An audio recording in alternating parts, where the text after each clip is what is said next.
Alors bonjour mesdames et messieurs, bienvenue à ce nouvel épisode de votre podcast d'actualité automobile Gotchar. Très heureux de vous retrouver. Comme vous voyez, on essaie d'être un peu plus présent et ce sera encore une fois l'occasion de vous parler de nos essais et de différentes actualités. De mon côté, je vais vous parler d'un véhicule bien connu, le Volkswagen Taos, mais je vais aussi vous parler d'une pizza all dress. Moi, de mon côté, je vais faire deux essais, la Nissan Versa, mais aussi la Kia K4 prise 2, cette fois-ci en mode turbo. Et comme d'habitude, on va parler de quelques actualités aussi intéressantes que loufoques. Moi, c'est William Bouchard. Et moi, c'est Marc Bouchard et vous écoutez Gotchar.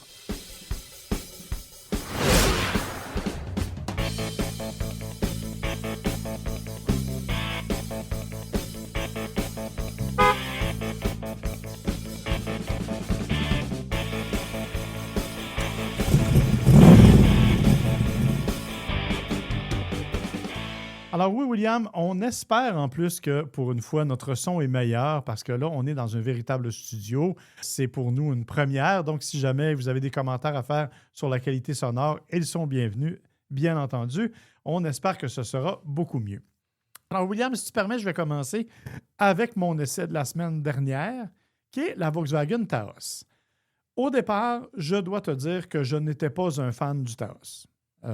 Moi, je n'étais pas du genre à recommander ce véhicule-là. Je trouvais qu'il était au contraire un peu sous-motorisé. Il manquait un peu de oomph. N'a pas la qualité de conduite traditionnelle d'une Volkswagen. Tu le sais, je me suis beaucoup plaint de ça au cours des dernières semaines par rapport aux derniers véhicules Volkswagen. Je trouve qu'on les a embourgeoisés beaucoup. Dans le cas du Taos, en plus, ben écoute, le moteur était vraiment pas puissant. On parle d'un moteur qui faisait 158 chevaux pour un VUS qui a quand même des dimensions. Écoute, c'est un VUS compact, là, mais quand même, c'est un VUS qui est assez imposant. C'est pas énorme, là, mais ça fait quand même 3500 livres, ce qui est pas rien. La bonne nouvelle, c'est qu'on a changé, effectivement, ce véhicule-là. On a augmenté la puissance. On est passé de 158 à 174 chevaux, ce qui est une excellente nouvelle parce qu'on en avait bien besoin. On n'a pas changé le couple, 184 livres-pieds, ça ne change pas. Ça donne donc des accélérations qui sont un peu plus vives. On sent plus la vélocité de tout ça, là, mais dans l'ensemble, on est quand même dans un véhicule intéressant. La vraie bonne nouvelle, c'est qu'on a éliminé la transmission à double embrayage qui équipait les versions de rouage intégral du Taos. En gros, une double embrayage, pour ceux qui ne savent pas ce que c'est comme si la transmission était enclenchée dans une vitesse, mais était déjà prête à enclencher la vitesse suivante. Donc, le délai de réponse est beaucoup, beaucoup plus court. Le défaut, c'est que ça fait une conduite qui est beaucoup plus sportive, ce qui est correct quand on conduit une GTI ou une Golf R, mais qui est peut-être un peu moins correct quand on a un Taos comme un VUS un peu plus familial. Donc, ça donne des changements beaucoup plus brusques, beaucoup plus radicaux, pas mal moins intéressants au niveau d'une conduite douce et d'une conduite agréable.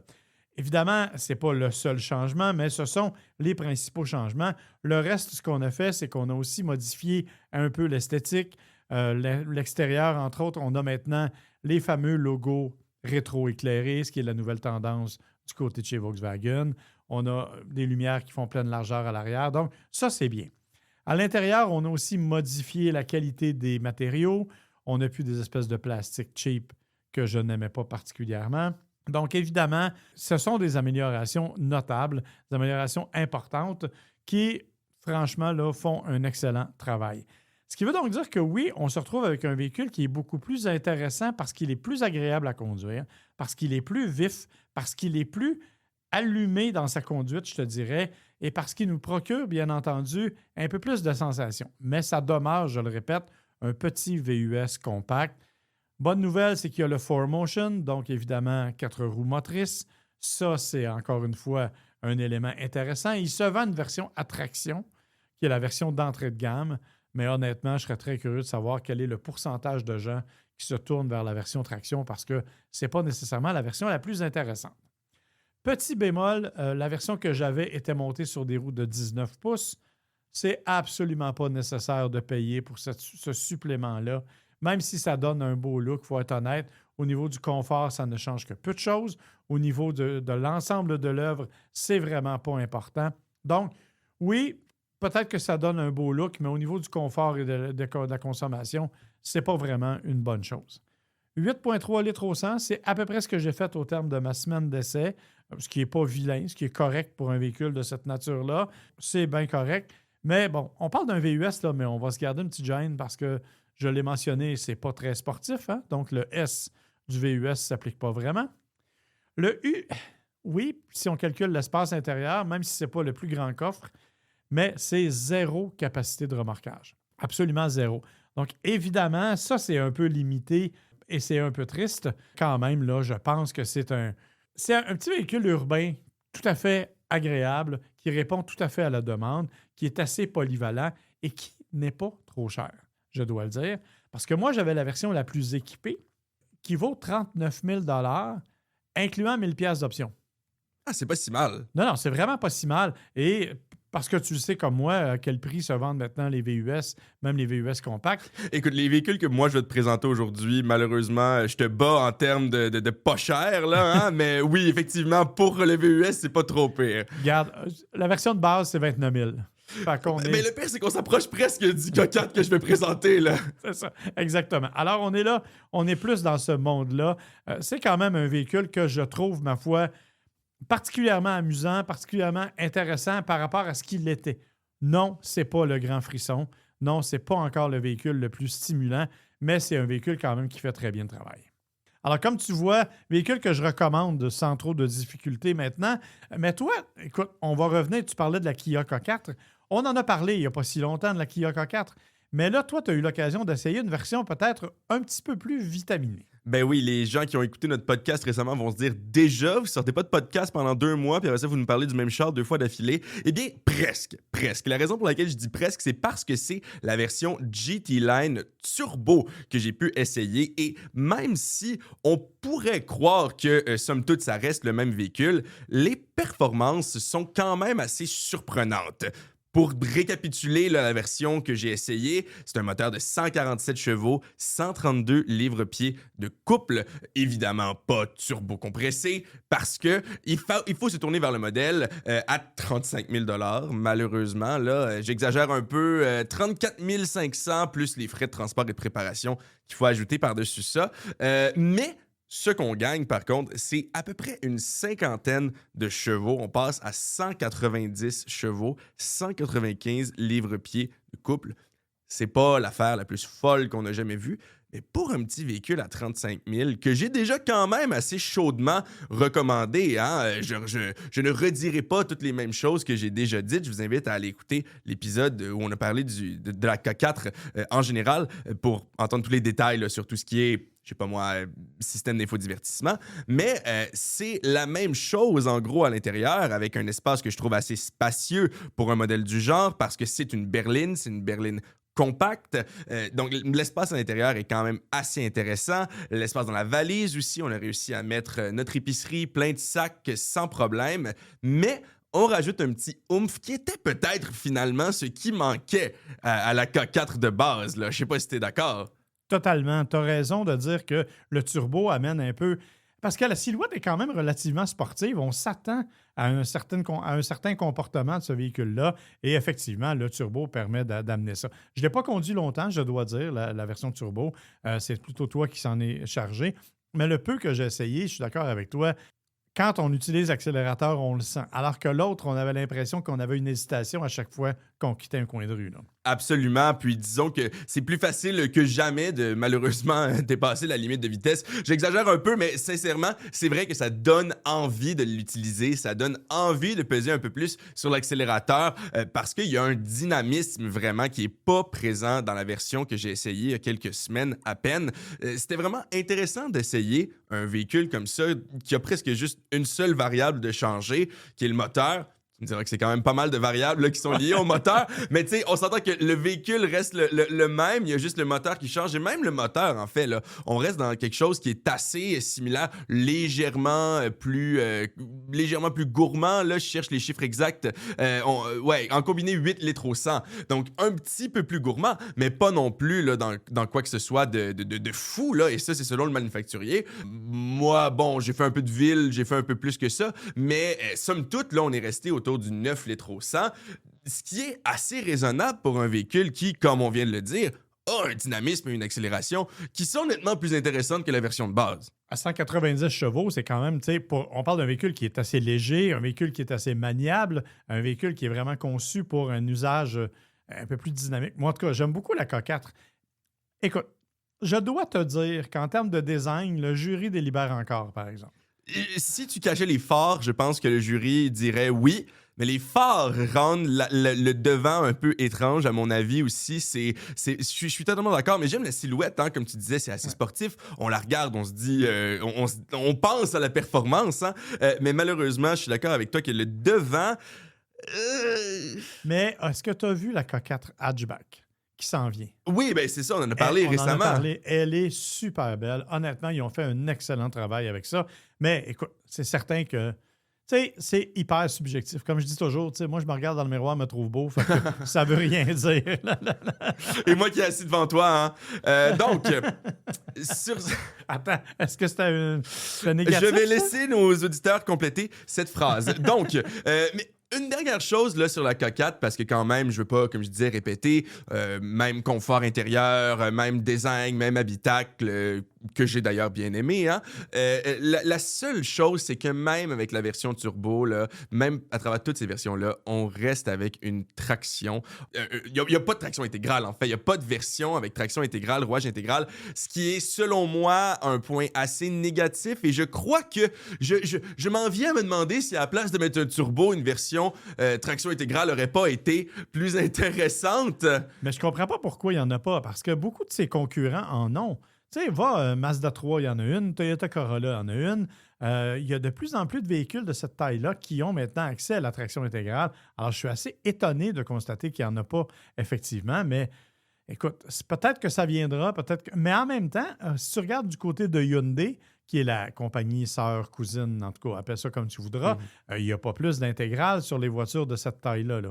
Ben, c'est une histoire de philosophie, hein. Ouais. C'est une histoire de philosophie, ça, on le sait. Puis souvent, on voit que c'est par nation, c'est par pays hein, de manufacturiers que ce genre de décision-là vient. On parle surtout des Allemands là, sur le podcast, on en parle même ensemble. C'est souvent des décisions qui sont prises presque de concert entre les manufacturiers allemands sur qu'est-ce qu'on met pas en termes d'options. Oui, ben en fait, moi, je pense que c'est beaucoup culturel. Hein. Tu l'as mentionné, c'est par pays. Tu sais, chez nous, les compagnies qui vendent beaucoup de véhicules au Canada misent beaucoup sur des éléments comme le rouage intégral, comme des gros porte-gobelets. OK. C'est vrai. mais c'est niaiseux. Mais moi, ça m'avait frappé quand Toyota nous avait dit on a dessiné la nouvelle Corolla et ce sont les techniciens canadiens qui sont allés au Japon pour leur recommander que le porte-gobelet soit plus gros. Comme ça, il peut rentrer un double-double de Tim Horton. Ben oui, et tu vas au Japon et les K-Cars ont effectivement des porte-gobelets beaucoup plus petits que nos porte-gobelets ici, là, tout à fait. Fait que je pense que tu as tout à fait raison que c'est culturel, mais bon, moi, je suis Canadien et je sais que sur le marché, du moins, même si on voit pas vraiment la différence en ce moment au mois de mai, ben même encore, on la voit parfois, mais c'est moins important là, que quand on roule dans la neige. Mais même à ça, je sais que sur le marché, il y a des consommateurs pour qui ça peut être là, un deal-breaker, excuse-moi l'expression, mais quelque chose là, qui fait qu'ils vont se tourner vers un autre véhicule, puis je les comprendrais. Écoute, en fait, il y a encore des sondages, puis je veux dire, je veux pas là, faire de genre ou de quoi que ce soit, mais il y a des sondages qui disent que les femmes, en général, sont plus attirées par des voitures offrant plus de sécurité et le rouage intégral constitue le top 2 des éléments de sécurité qui sont surveillés pour ça. Donc, je pense qu'effectivement, il y aurait un marché important pour ça. Le problème, c'est les coûts. Tu sais, ça coûte beaucoup plus cher. Là. On parle de 3 à 5 000 en général, l'augmentation d'une voiture par rapport à un rouage intégral. On nous charge déjà à peu près 3 000 supplémentaires pour nous donner un moteur turbo compressé. Donc, je me demande si, effectivement, si on ajoutait les deux, ce serait peut-être un peu trop cher. En tout cas, on pourrait en parler longtemps, mais comme on l'a dit, je pense que c'est une histoire de philosophie. Donc, si on s'attend à ce qu'il y ait de sitôt une Kia K4 plutôt, avec traction intégrale, je pense qu'on risque d'être un petit peu déçu. Mais si c'est pas quelque chose qui nous intéresse, franchement, la version turbo, qui reste pas si chère, comme je le disais, là, autour des 35 000 ça reste un choix qui est super intéressant. Et tant qu'à moi, encore plus intéressant que la version pas turbo, même en comptant là, la légère augmentation de prix. Oui, effectivement, tu as raison. Mais c'est toujours... On a une petite voiture, on veut qu'elle soit quand même un peu maniable, un peu amusante, et je pense que tu as raison de dire que le turbo est là. Ou on veut qu'il soit pas cher, hein? Oui, ça c'est peut l'autre être option. Et d'ailleurs, n'est-ce pas, la voiture dont tu vas nous parler, qui est la moins chère sur le marché. Ah oui, la moins chère. OK, je vais juste dire en préface que on nous habitue au luxe, hein, malheureusement. On nous donne toujours les véhicules. On se garde vite, hein? Ben, écoute, hein, c'est sûr qu'après les BMW, après tout ça, quand on arrive à la Nissan Versa S, d'ailleurs, qui est disponible à en bas de 23 000 on se doute qu'il va y avoir quelques compromis à faire. Oui, effectivement. D'ailleurs, c'est important que tu précises le S, OK? Parce que, si tu me permets, je vais préciser tout de suite qu'elle est disponible en version SV et SR. Bon, qu'il n'y a pas de changement de moteur, là, ça t'en parlera tantôt. Mais pourquoi j'en parle rapidement, c'est que si vous désirez magasiner une voiture pas chère et que vous optez pour la Versa S, c'est bien. Mais si vous optez pour la SV ou la SR et que vous allez en location, je suis obligé de vous dire de faire attention parce que les taux d'intérêt sur les Nissan Sentra sont plus bas que sur les Nissan Versa, ce qui fait que vous vous retrouvez avec une Nissan Sentra de base moins chère en location qu'une Nissan Versa SR. OK, j'avoue que ça, c'est un peu drôle et je me demande comment comment on est arrivé à ce calcul-là du côté chez Nissan, mais bon. Mais comme je te dis, c'est vraiment l'aspect, c'est les taux d'intérêt puis toute la situation actuelle qui fait que ça dégénère comme ça. Mais en même temps, c'est pas tragique. Là. Vous êtes capable, vous êtes intelligent, vous êtes capable de calculer. Mais je vous dis simplement que nous, celle qu'on a essayée, parce que je l'ai aussi essayé un petit peu en marge de ce que William a fait comme essai, c'est la version de base. Et William, je m'excuse, mais il fallait te voir la face quand on t'a remis la clé qui est une vraie clé. Oui, ben écoute, et non seulement une vraie clé, mais tu sais, l'affaire que tu aurais vue il y a à peu près 20 ans avec un tout petit bout de plastique et la clé au bout, pas de débarrage des portes à distance. Ben justement, il n'y a rien là, il n'y a rien sur la clé. Là, c'est un bout de plastique avec un bout de métal qui sort, là. Donc, il faut aller débarrer à la main ces portes. Et ça, je tiens à dire que ma Mazda 3 2011, de laquelle on a beaucoup ri sur ce podcast pendant les dernières années, avait toutes ces fonctionnalités, OK? Donc, je tiens quand même à la défendre et à défendre son honneur, OK? Parce que j'avoue que je sais pas comment le dire autre que c'est des compromis. Je pense que c'est un véhicule qui va nous amener du point A au point B et c'est tout ce que ça va faire. Parce que l'ajustement des sièges, évidemment, est manuel et en plus d'être manuel, est pas terrible. L'écran est tout petit parce qu'on est obligé d'avoir un écran aujourd'hui à cause des caméras de recul. Mais bon, on s'entend qu'ils l'ont mis parce qu'ils étaient obligés à cause de la caméra de recul, là. Parce que s'il n'y avait pu ne pas le mettre, je pense qu'on aurait eu une radio à l'ancienne. Et caméra de recul dont l'image a l'air des miroirs déformants dans les expositions agricoles. Oui, autant juste se tourner la tête, en effet. Bon, écoute, je savais pas que les webcams de 2005 étaient encore utilisées aujourd'hui, mais il semble que Nissan les mette à l'arrière de leur Versa. Donc, malheureusement, c'est pas très utile. Et bon, t'as le Bluetooth. Oui, Et quand même. That's it. Et je rappelle que ma Mazda 3 2011 avait le Bluetooth aussi, là. Mais bon, t'as le Bluetooth, tu peux passer des appels. Elle avait pas d'écran, ma Mazda 3, cependant. Donc, non. Déjà, il y a ça qui gagne du côté de la Versa S. Par contre, aucun système de navigation, aucun système de quoi que ce soit à part téléphone, radio. That's it. Ouais, ça veut dire que tu peux pas même utiliser Android Auto et Apple CarPlay. Ça veut dire que tu dois avoir un petit support en plastique pour retenir ton téléphone si tu veux utiliser tes éléments de navigation. Ben oui, parce qu'en plus, il n'y a aucun endroit pour mettre son téléphone de manière intelligente parce que souvent, ça, c'est associé avec un chargeur sans fil, ce que, spoiler alert, n'est pas disponible, OK, sur la Nissan Versa. Quelle surprise! Voilà. Donc, écoute, là, j'ai l'air de beaucoup chialer, OK? Là, j'ai l'air de beaucoup chialer parce que je t'ai sors tout back-à-back. Tu rentres là-dedans, t'as l'impression de marcher 10 ans dans le passé, OK? C'est à peine s'il n'y a pas de manivelle. Les fenêtres sont électriques. Ça, on va leur donner ça. Les fenêtres sont électriques. Tu vois, tout n'est pas perdu. Voilà. Mais si c'est ça qui nous impressionne, on peut se douter qu'on ne s'achète pas ce véhicule-là pour la qualité de ses accessoires et pour la variété de ses fonctionnalités. Mais là, la question, c'est pourquoi on se l'achète? Parce que, encore une fois, spoiler alert, c'est pas pour son moteur de 122 chevaux, qui est correct, mais c'est la CVT qui tue tout. Voilà. Moi, je suis pas capable. Mais c'est rare que je suis d'accord avec toi sur ce point-là. de manière aussi évidente, là, parce que bon, j'ai pas d'opinion aussi forte, j'y vais plus au cas par cas, tandis que toi, en général, le CVT, c'est comme non, va-t'en. Non, merci. Mais voilà. Mais. Va des rétro Satanas. Va des rétro CVT, justement, elle était si facile.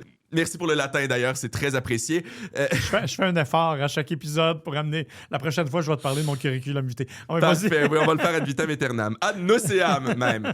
Sur ces blagues un peu nerdy, écoute, c'est pas mauvais, là. Tu sais, 122 chevaux, on a déjà présenté des véhicules qui en avaient moins que ça au podcast. Mon exemple parfait, là, mon exemple que je dis toujours, c'est le Hyundai Venue, hein, qui a 114, je crois, en tout cas, qui en a encore moins que ça. Donc, on est quand même pas à ce niveau-là, surtout qu'on est dans quelque chose qui est un peu plus petit, un peu plus maniable, un peu plus dynamique. C'est pas horrible, là. Mais effectivement, la CVT fait qu'on n'a pas vraiment de feeling. Et là, on revient à la question du début. Pourquoi on achète ce véhicule-là?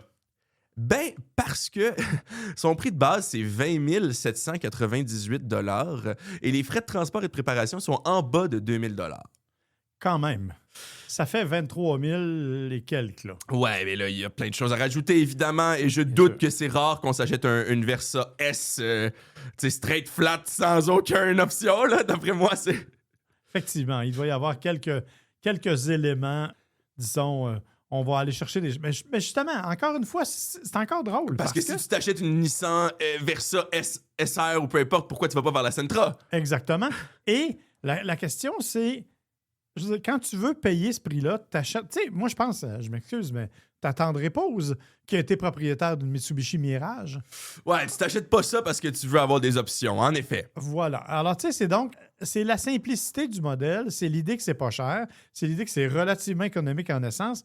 Un bon mot, je suis obligé de donner un bon mot pour les sièges, parce que Nissan utilise la technique qu'on appelle les sièges zéro gravité.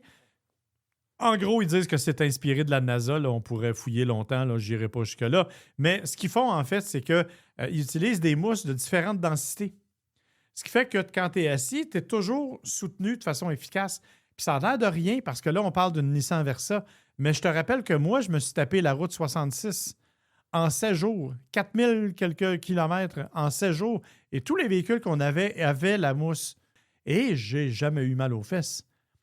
C'est vrai que c'est particulièrement confortable. Hein? C'est vrai que, justement, on est tellement habitué que quand on entre dans ce genre de véhicule-là, on se rend compte pratiquement que de l'aspect, pas nécessairement négatif, mais disons, moins haut de gamme, appelons ça comme ça. Effectivement. Mais écoute, moi, j'en reviens pas quand même. C'est le véhicule le moins cher sur le marché, là. Oui, ben c'est ça. C'est pour ça que je dis, effectivement, ce que je dis depuis tantôt, c'est que je chiale, puis je dis, il n'y a pas ça, il n'y a pas ça, il n'y a pas ça, parce que bon, c'est un peu drôle pour nous aujourd'hui. Puis, tu sais, je pense que même à travers nos auditeurs, je sais que la personne moyenne n'a peut-être pas le budget de se payer une BMW, mais a peut-être le budget de se payer plus que ça. Donc, j'imagine que la plupart de nos auditeurs doivent avoir des véhicules qui ont le téléverrouillage et déverrouillage, qui ont tout ça.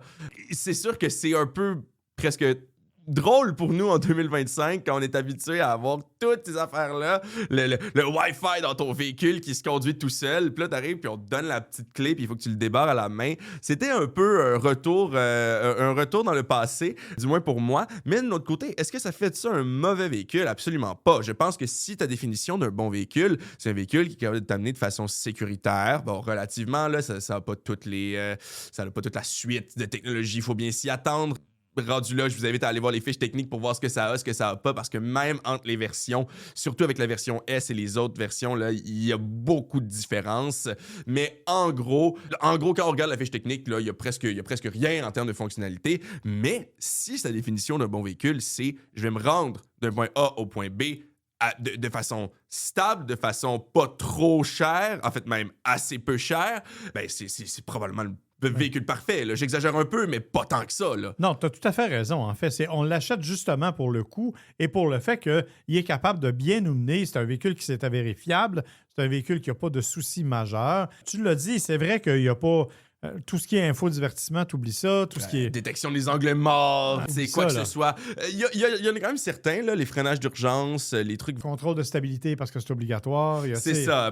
Les choses qui sont obligatoires sont présentes, évidemment.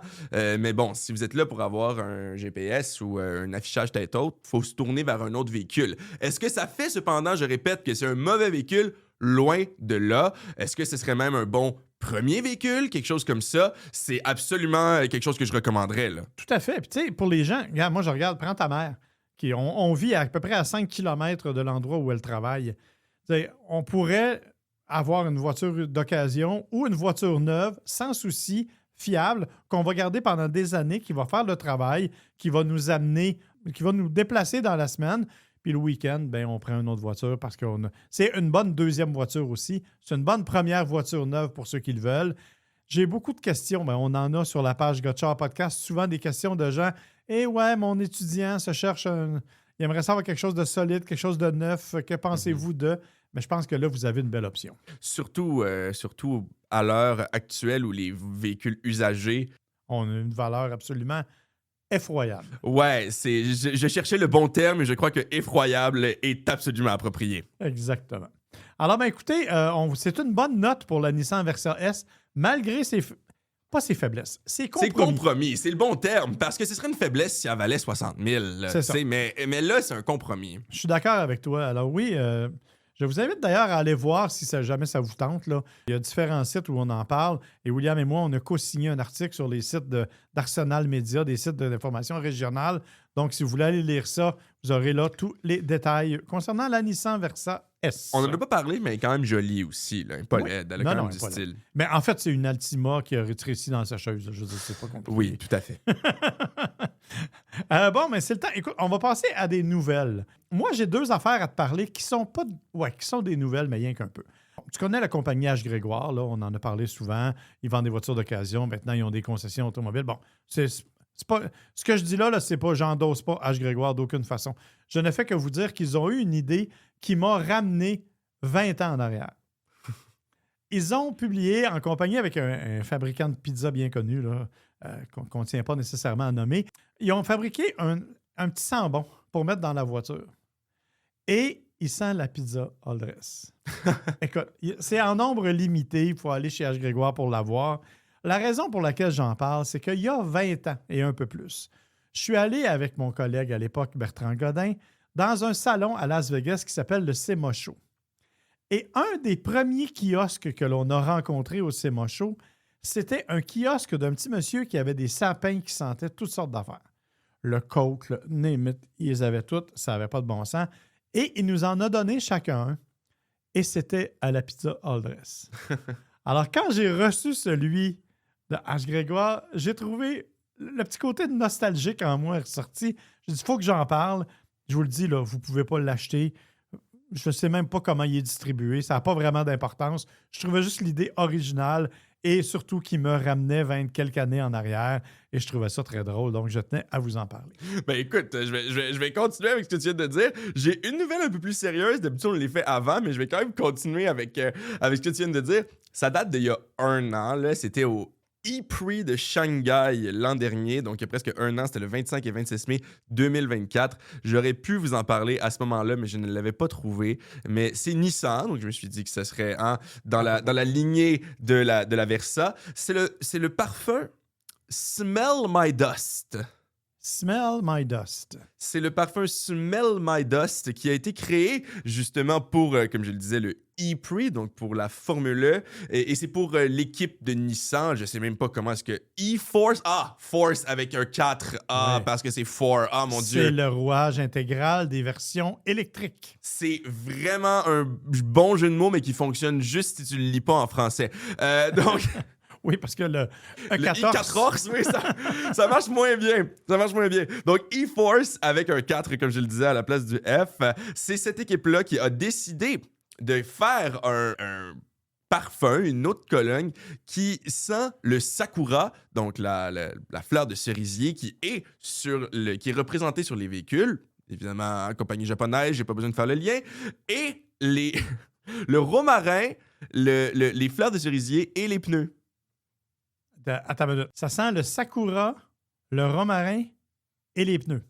Et les pneus. C'est quoi, c'est le caoutchouc brûlé? C'est effectivement ça qu'ils ont voulu faire. Ils l'ont simulé cependant, parce que je pense pas qu'on voudrait porter du caoutchouc brûlé. Ils l'ont simulé à l'aide de sucre brûlé et d'essence de bois. Écoute, je serais curieux de sentir ça. Et moi donc, et je sais pas si c'est une fragrance masculine ou féminine selon la description. On pourrait dire que floral, hein, ce serait plus féminin. Normalement, du moins, c'est comme ça que les manufacturiers le vendent. Mais je serais curieux de savoir qui a envie de porter le mélange fleur de cerisier, qui, à mon sens, sent pas très bon. Là, ça, c'est un autre podcast, mais bon. Et mélange de sucre brûlé et essence. Mais ça, tu vois, je serais curieux de voir quel est en fait le parfum qu'on a pu en tirer parce que, bon, le sucre brûlé, ça sent quand même pas mauvais. L'essence, ben. C'est des essences de bois, là. Donc, c'est fait avec un parfumeur de Shanghai, fait pour, d'ailleurs, attirer les gens de la génération Z. C'est toi, ça? C'est supposé être moi. Est-ce que tu as envie de sentir le tire?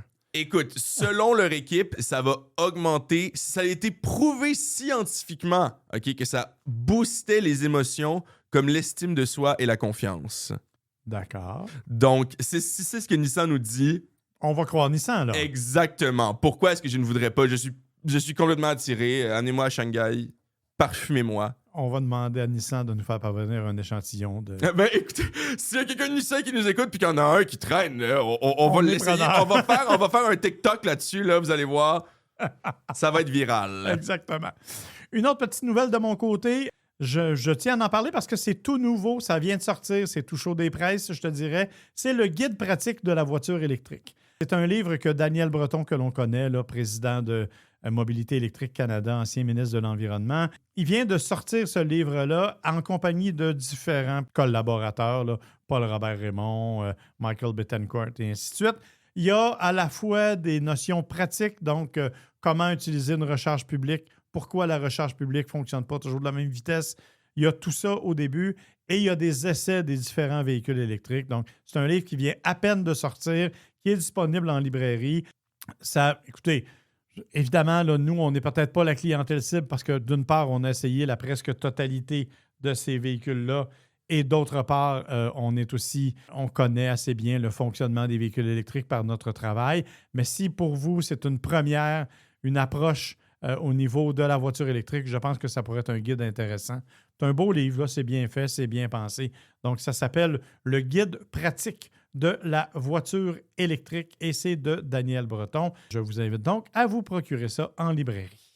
Ben, je pense que c'est une bonne idée parce que souvent, hein, c'est ce genre de peur-là qui empêche certaines personnes de se tourner vers les véhicules électriques. C'est pas nécessairement qu'ils n'ont pas le bon mode de vie, mais c'est plutôt je sais pas, de ce côté, une peur de pas savoir quoi faire, d'être pris justement sans recharge ou quelque chose. Je pense que c'est bien pour ce genre de personnes-là là, qui n'ont pas fait l'expérience nécessairement. Ça peut être rassurant. Ben exactement. Comme tu dis, l'idée, c'est vraiment là, de rassurer les gens puis de leur donner des indications pour montrer que c'est pas si difficile que ça de rouler en voiture électrique. Étonnamment pas. Hein? On vous raconte certaines anecdotes drôles, mais on vous raconte pas toutes les fois où on s'en tire parfaitement bien. Là. C'est ça, exactement. C'est que, évidemment, on va tous retenir la fois où ça a mal été. C'est ça. Mais en même temps, on se souvient toutes d'une fois où on n'a pas été capable d'aller gazer non plus pour X ou X raison, mais bon. Exactement. Mais moi, en fait, je viens de voir ça, là. Écoute, c'est sorti sur le site de Motor One pendant qu'on enregistrait. OK. Littéralement. Donc, c'est à propos d'une loi au Colorado qui va légaliser les K-Trucks. Ah oui? Et oui, ils avaient déjà proposé ça l'année dernière, mais là, c'est officiel, ça l'a passé au gouvernement de l'État du Colorado et à partir du 1er juillet 2027, les K-Trucks vont être légaux. Oh! Et les K-Trucks, là, pour ceux qui ne savent pas, ce sont K en japonais, ça veut dire léger. Donc, des K-Cars et des K-Trucks. Les K-Cars, ce sont des très petits véhicules avec de très petits porte-gobelets, comme je le disais tout à l'heure. Et ce sont des véhicules qui sont très populaires au Japon parce que c'est un pays très dense où les espaces de stationnement spécifiquement sont très difficiles à avoir et sont souvent assez restreints en termes de taille. Donc, ces véhicules-là sont extrêmement populaires chez les particuliers, les K-Cars, et presque toutes les compagnies là, vont avoir un K-Truck aussi, c'est assez fou. Et ce sont des véhicules qui, quand il n'y a pas quoi que ce soit qu'on tire en arrière, sont extrêmement petits. Et le principe de ça, c'est que c'est un peu la Nissan Versa des trucks. Là. Donc, c'est quelque chose qui va être peu gourmand, peu polluant, pas cher, mais qui nous amène du point A au point B sans problème, même si on n'a pas tous les flaflas, toutes les fonctionnalités. Donc ça, la raison pour laquelle c'est une aussi grande nouvelle, c'est parce que c'est pas mal la première fois que ce genre de mesure-là est prise en Amérique du Nord. Et même, je dirais, là, c'est légal à l'extérieur du Japon, mais les endroits comme ça ont rarement changé leur loi spécifiquement pour accueillir les K-Trucks. Sinon, jamais. Là, j'ai pas réussi à trouver d'autres exemples. Mais je le répète, ma recherche s'est faite pendant que tu discutais de ta nouvelle. Donc peut-être que je me trompe. Mais malgré tout, c'est la première fois que j'en entends parler. Et ça m'étonne de voir que ce soit au Colorado, surtout dans l'état actuel des Ben ouais. États-Unis. Mais bon, c'est une décision qui serait bonne d'un point de vue, oui, écologique, on s'entend, mais qui serait aussi bonne d'un point de vue économique parce que ça permettrait à beaucoup de gens d'avoir accès à des véhicules commerciaux qui sont pas mal moins chers, là, s'ils réussissent évidemment à l'importer à des prix similaires au Japon. Il faut quand même préciser qu'au Canada, il y a des petits produits de cette nature-là. Je pense que ça s'appelle DMC. En tout cas, je ne suis pas certain du nom, mais il y a effectivement des petits camions de cette nature-là qui sont disponibles actuellement au Canada en version électrique. Mais bon, je pense qu'ils sont limités dans l'usage. Je t'avoue que je n'ai pas fait la recherche complète, là. Effectivement, là, c'est le genre de choses qui pourrait être fort intéressant parce que, tu le dis, c'est quelque chose. VMC que ça s'appelle. VMC. Et c'est légal hein, à importer au Canada, ce genre de véhicules-là. Il faut y aller au cas par cas un peu, c'est ça le problème, parce que c'est pas des véhicules qui sont vendus ici normalement. Mais si c'est quelque chose qui vous intéresse vraiment, c'est possible de s'en procurer. C'était déjà possible de s'en procurer à certains endroits aux États-Unis aussi, là, donc c'est pas comme s'il y en avait pas du tout sur notre continent. Mais j'avoue que c'est plutôt intéressant de voir qu'il y a vraiment une législature comme ça là, qui a été changée, législation plutôt qui a été changée pour ça. Étonnant, juste parce que je fouille et que je suis un peu chauvin, VMC, ils en vendent à Saint-Hyacinthe, si jamais ça vous intéresse. Ah, je suis vraiment surpris de savoir ça quand même. Ben non, mais je vais parler de ma ville natale, moi qui suis un fier mascoutin de naissance. Ben oui. Maintenant, c'est la partie plate, par contre. Là, je suis vraiment désolé, je vais la faire vite. Là. Il y a une partie plate. Là. J'ai trouvé une nouvelle aussi qui était pas très le fun. Ben, en fait, encore une fois, c'est le New York Times l'an passé qui en a parlé. Hein, la surveillance qui se passe autour de nos véhicules, là, les compagnies qui peuvent nous traquer, savoir quand est-ce qu'on verrouille, déverrouille nos véhicules. Ben, est-ce que tu savais qu'il y avait un gars qui a décidé d'acheter ces données de la compagnie LexisNexis, donc au collier avec Lexus, avec un U, mais bien LexisNexis, qui est une compagnie qui dit que, bon, ils offrent des solutions pour aider à la recherche. En d'autres termes, ils vendent des données. Ouais. Et il a décidé d'acheter ses propres données et a réalisé qu'il avait 640 trajets dans ses données qui montraient les distances qu'il avait faites, les endroits, le temps et la date au moment où il est parti et tous les points dans son comportement qui étaient moins que optimaux. Donc, quand il a accéléré trop fort, quand il a freiné trop fort, fois qu'il est allé au-dessus de la limite de vitesse, 640 trajets. Et ça, écoute, si je lis bien, là, peut-être qu'on peut me corriger, mais je crois que c'était un peu à son insu. Et ce n'était pas ce genre de truc d'assurance qu'on peut installer dans son véhicule de manière consentante, même si, bon, on peut se dire que c'est bizarre un peu aussi qu'ils veulent nous traquer, mais si j'en lis bien l'article, ce n'était pas ce genre de situation-là. Et en fait, je donne cet exemple-là pour ouvrir la discussion de façon un peu plus large. C'est pas un peu ironique, ça, quand on se fait vendre l'idée qu'on peut partir au fond du bois, là, qu'on peut s'évader, la liberté ultime dans ton véhicule, puis après ça, on apprend que, dans le fond, ils savent où est-ce que t'es en tout temps? Ils savent où est-ce que t'es. Écoute, la boîte noire, il y a une boîte noire dans chacun des véhicules. Dis-toi que ces données-là sont récoltées là. Et c'est encore pire avec l'utilisation d'Android Auto et Apple CarPlay. Mm-hmm. Tu sais, je veux dire, moi, là, le mercredi matin à 6 h, j'embarque dans ma voiture puis je me dirige vers Québec pour aller enregistrer une entrevue radio et une émission de télévision. Et quand je m'assois dans ma voiture, je démarre Android Auto, la première chose qu'il fait, c'est qu'il me demande « Est-ce que tu t'en vas à telle station de radio? » Absolument. Ben oui, c'est la même chose les lundis quand on va changer de véhicule. Ça me fait la même chose sur mon téléphone. Là. Alors, tu sais, dis-toi que ces données-là, on sait pertinemment que Google y a accès et que d'autres y ont accès. C'est d'ailleurs, en fait, une partie du conflit qui a opposé longtemps Toyota avec les Apple CarPlay et Android Auto parce que, justement, il n'y avait pas de contrôle sur les données. Là, maintenant, bon, ils ont trouvé une entente, évidemment, dont on ignore le contenu, hein, mais il y a une entente entre Toyota et eux autres. Mais, donc, oui, c'est ironique, d'un autre côté, on est rendu à un point où ton téléphone te trahit à toutes les fois que tu t'en sers. Ta carte de crédit, ta carte de débit, est-ce que ta voiture fait exception ou non? Est-ce que c'est une bonne chose? Vraiment pas. Est-ce qu'il y a moyen d'y échapper? Mais le véhicule, la raison pour laquelle j'en parle, c'est parce que le véhicule, c'est le symbole de la liberté, surtout en Amérique du Nord, là, on va se le dire. On a une culture qui est beaucoup trop centrée sur l'automobile, et ça vient d'un journaliste automobile. Là.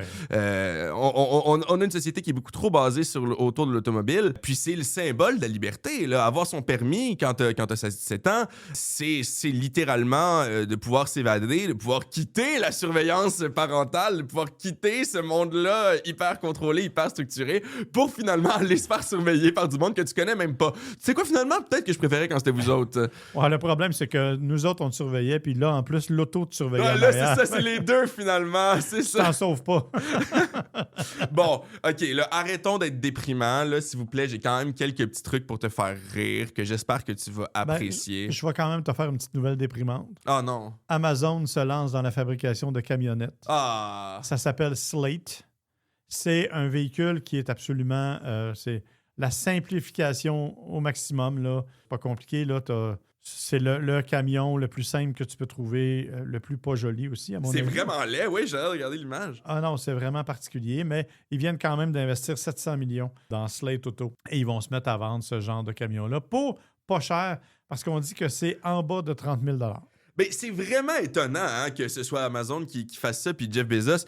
Excusez-moi, j'étais un peu loin du micro, mais c'est vraiment étrange que ce soit Jeff Bezos qui finance ça quand tu connais ses positions personnelles sur la politique américaine et sur les politiques environnementales et tout ça. Ça m'étonne beaucoup. Donc, de ce côté, j'ai dit « Ah non », parce que, bon, j'ai pas nécessairement envie d'encourager Amazon, surtout dans le contexte québécois, hein, on sait tous ce qui s'est passé. Je dis ça en tant que quelqu'un qui utilisait beaucoup Amazon pendant la pandémie, là, je suis le premier à avoir péché, mais c'est surprenant quand même de voir que Jeff Bezos serait prêt à mettre ce genre d'argent-là d'une main et de l'autre donner de l'argent à Donald Trump qui veut tout faire pour éviter. Ben moi, j'ai l'impression qu'il va tirer un profit. T'sais, parce que la fabrication du véhicule lui-même ne sera pas payante, là, mais j'ai l'impression qu'il y a des façons dont il va pouvoir, que ce soit par des abonnements, par exemple, au service de navigation, que ce soit par des trucs comme ça, il va trouver moyen d'aller récupérer. Vendre les données des gens qui utilisent ces abonnements. Vendre les données des gens qui utilisent ces abonnements. Alors oui, effectivement,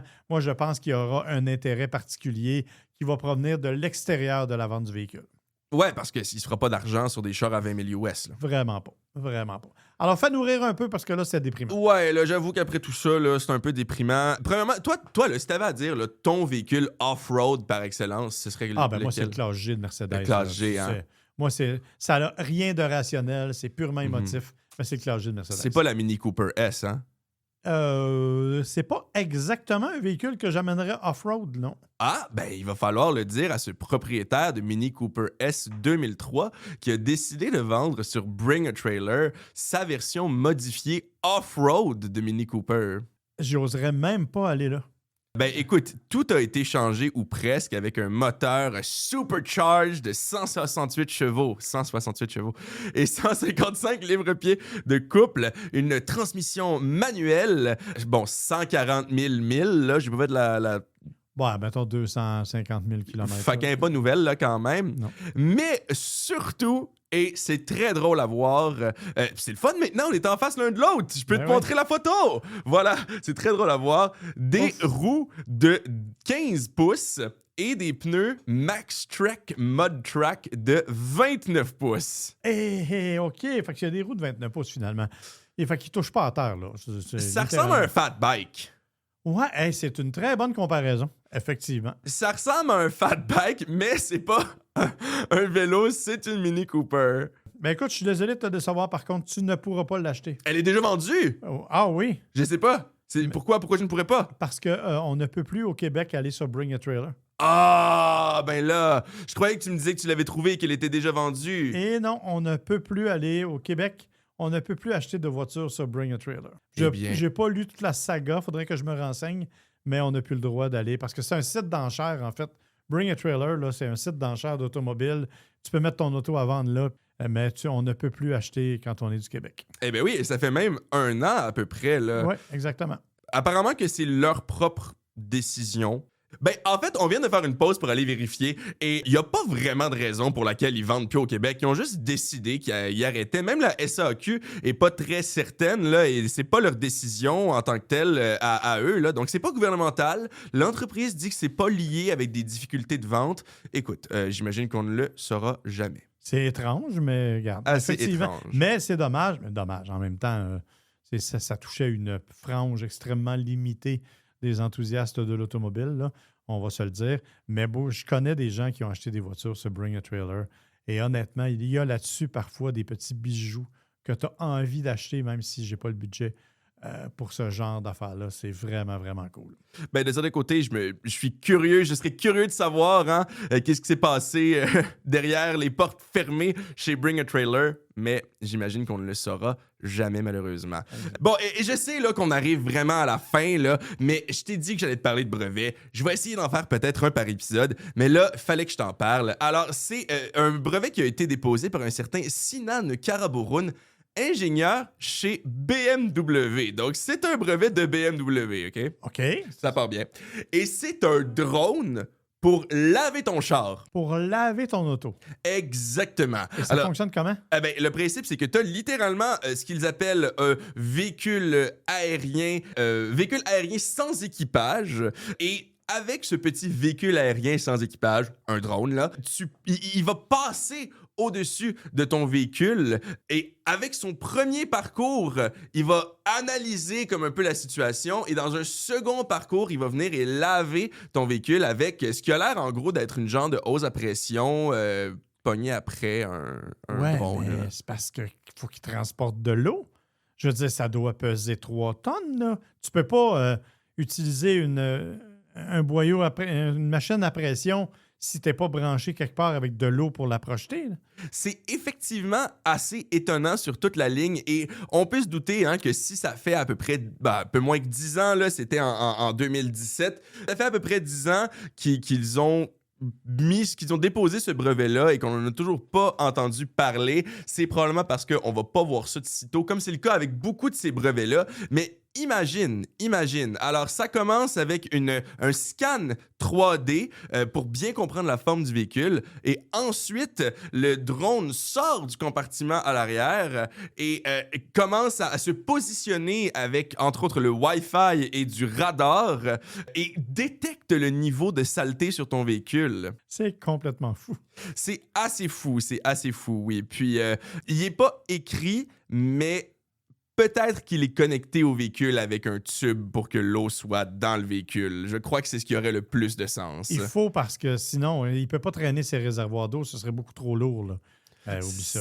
En fait, je devrais lire peut-être tout le brevet, mais si tu as déjà lu un brevet, tu sais que c'est pas le genre d'affaire que tu lis avant avant d'aller te coucher. Là. Si tu le lis avant d'aller te coucher, ça te prend 3 jours parce que tu t'endors en cours de route. Là. Ouais, c'est ça, exactement. Donc voilà, je voulais juste te faire part de cette idée assez folle que de peut-être un jour faire laver son véhicule par des drones. Écoute, je suis obligé de te dire, et c'est pas tout à fait hors de propos, mais je te rappelle que BMW n'en est pas à une invention loufoque près.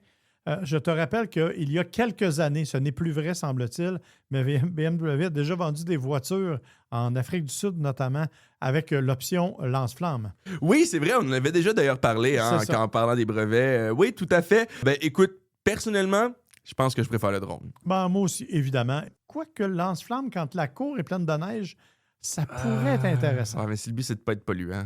Ouais, mais t'imagines? En tout cas. Continuons cette discussion-là après l'enregistrement. Exactement. Alors, écoute, moi, c'est ce qui met fin à ce que j'avais à dire aujourd'hui. Et moi donc. Alors, on vous remercie évidemment d'avoir été avec nous. On vous invite à vous abonner, que ce soit sur Spotify ou sur n'importe quelle autre plateforme sur laquelle vous écoutez vos balados préférés. Vous pouvez nous envoyer des commentaires, ça nous fait toujours plaisir. Vous pouvez le faire directement sur la plateforme ou par courriel à gotchar.podcast@gmail.com.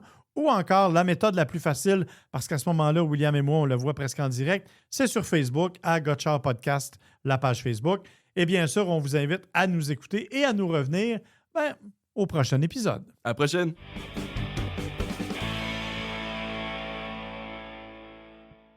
Gotchar est une production de l'agence MWA Bouchard, à l'animation Marc et William Bouchard, au montage sonore Audrey Denomé et pour la musique thème, Kevin MacLeod.